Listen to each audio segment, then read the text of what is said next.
સરખેજ ખાતે પીવાના પાણીની સમસ્યાને લઈને નાગરિકોનો ઉગ્ર વિરોધ. એએમસીની દક્ષિણ પશ્ચિમ ઝોનની ઓફિસ ખાતે નાગરિકોનું ઉગ્ર વિરોધ પ્રદર્શન. સ્થાનિક મહિલાઓના કોર્પોરેશનની ઓફિસ આગળ ધરણા. તવક્કલ સોસાયટી ખાતે આસપાસના વિસ્તારમાં લાંબા સમયથી પીવાનું ચોખ્ખું પાણી ન મળતા લોકોને હાલાકી. ચોખ્ખું પાણી સાથે અન્ય પ્રાથમિક સમસ્યાઓનું નિરાકરણ કરી આપવાની માંગ. નમસ્કાર. આજે અમે સરખેજ વોર્ડમાંથી વિભિન્ન ક્ષેત્રોના નાગરિકો આવ્યા અને અમારી અમુક જ માંગ હતી, થોડીક જ માંગ, કે અમને બેઝિક જીવવા માટે જે ગટરો આ સાફ નથી રહેતી, આ રસ્તા ખરાબ રહેતા હોય છે, અમે એની માટે માત્ર સાહેબને આવેદનપત્ર આપવા આવ્યા ને એમને અમારી જે જરૂરિયાતો છે એ જણાવવા આવ્યા.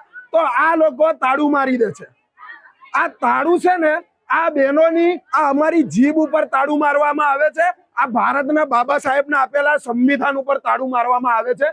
મેં એમ કીધું, અમને અંદર નહીં આવે તો તમે બહાર આવીને અમારી જોડે વાત કરો. આ કોઈ અનલોફુલ એસેમ્બલી નથી. આ બહેનો કોઈ હથિયાર, કે અમે કોઈ હથિયાર લઈને નથી આવ્યા. અમારો મકસદ કોઈને મારવાનો નથી. અમારો મકસદ પ્રશ્નનો છે.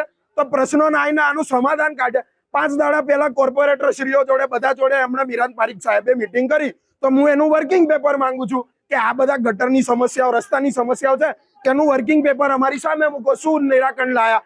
ખાલી તમે ફોટા પાડો, આમ ઇન્સ્ટાગ્રામે પોસ્ટ કરો, એનાથી કામ ના થાય સાહેબ. કામ કરીને બતાડવું પડે. આ કોર્પોરેશનનો રસ્તો જોઈ લો ને હું સરખેજ વોર્ડનો રસ્તો બતાડીશ ને, જમીન આસમાનનો ફેર છે. એટલે અમે ખાલી એક જ વસ્તુ માંગીએ છીએ, ન્યાય. અને આજે હું આ બહેનોને અપાઈ નથી.